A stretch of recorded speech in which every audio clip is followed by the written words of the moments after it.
É possível que você tenha alguma noção do que se passa na Venezuela. Você provavelmente acredita que por lá existe um poder autocrático, onde o ditador impõe suas determinações por meio de militares ou da justiça devidamente aparelhada.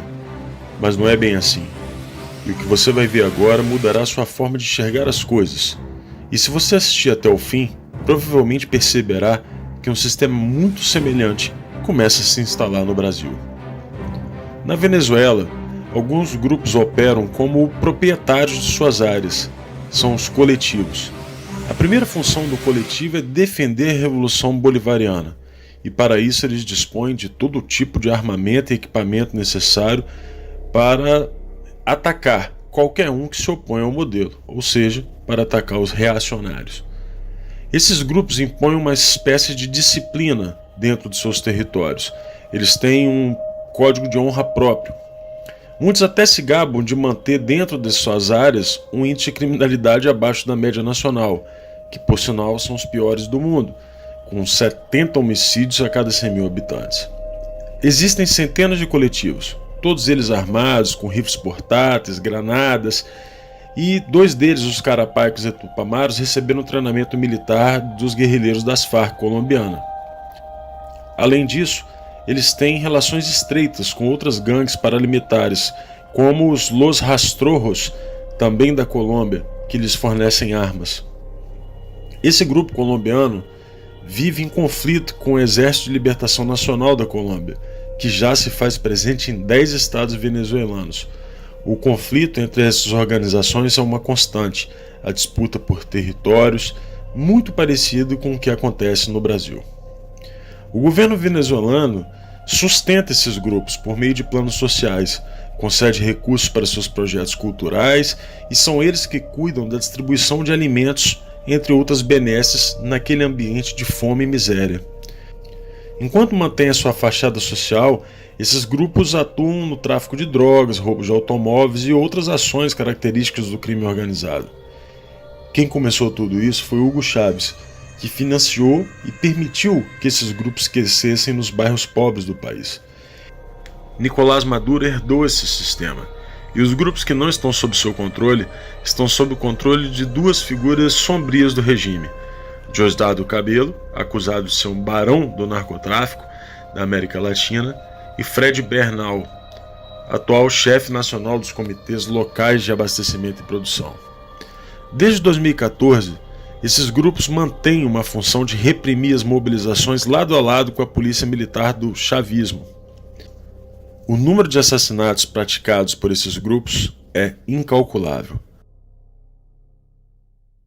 Em entrevista ao New York Times, o criminologista Fermín Marmol Garcia disse que, se a revolução perder a presidência amanhã, os coletivos se tornarão imediatamente uma guerrilha urbana, ou seja, não tem retorno.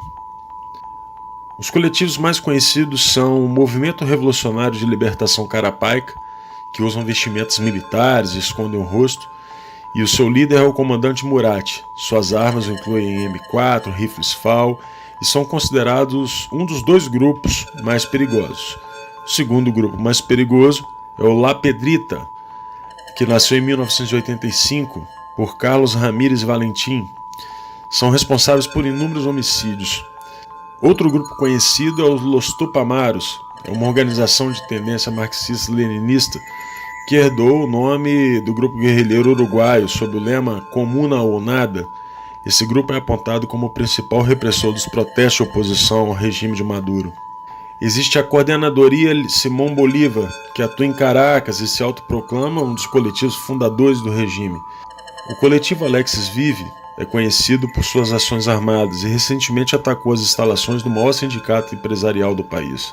O último grupo é o Grande Polo Patriótico, criado em 2011 e formado por 28 conselhos setoriais, que possui 10.810 mini-coletivos. Como você pode perceber, o sistema de dominação do povo venezuelano não pode ser revertido por um sistema eleitoral simples ou pela queda de Maduro. A melhor definição do que aconteceu por lá foi feita por Lech Walesa. Segundo Walesa, fazer o socialismo é fácil. É como fazer uma sopa de peixe de um aquário. Basta aquecer a água, não precisa nem temperar, as plantas já estão lá dentro. Fazer o contrário, criar uma sociedade livre a partir do comunismo, é como fazer o aquário utilizando uma sopa de peixe. Isso é complicado.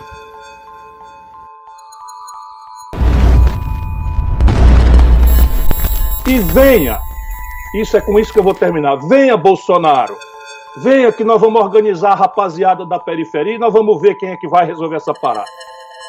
O juiz federal Odilon de Oliveira de Ponta Porã, na fronteira do Mato Grosso do Sul com o Paraguai, obteve evidências da atuação de guerrilheiros das Forças Armadas Revolucionárias da Colômbia, as FARC, no treinamento de bandidos ligados ao 1º Comando da Capital, PCC, e ao Comando Vermelho. Segundo as apurações de Oliveira, quadrilhas de narcotraficantes do Brasil são os principais clientes da América do Sul na compra de cocaína produzida pela facção colombiana. Eles treinam brasileiros lá para agir aqui.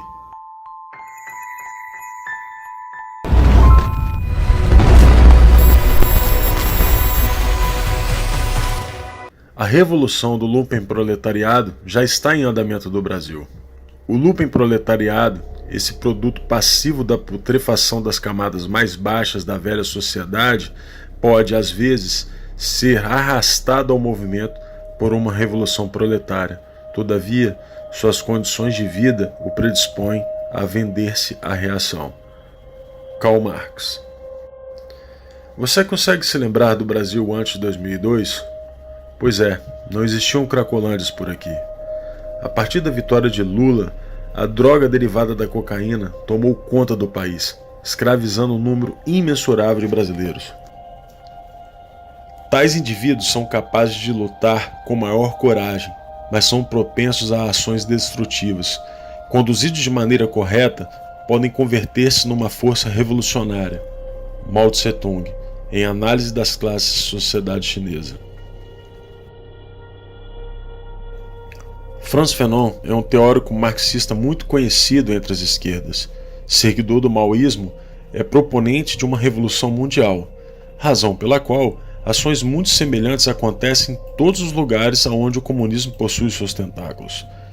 É dentro dessa massa da humanidade, esse povo das favelas, do núcleo do lumpesinato, que a rebelião vai encontrar o seu ponta de lança urbano.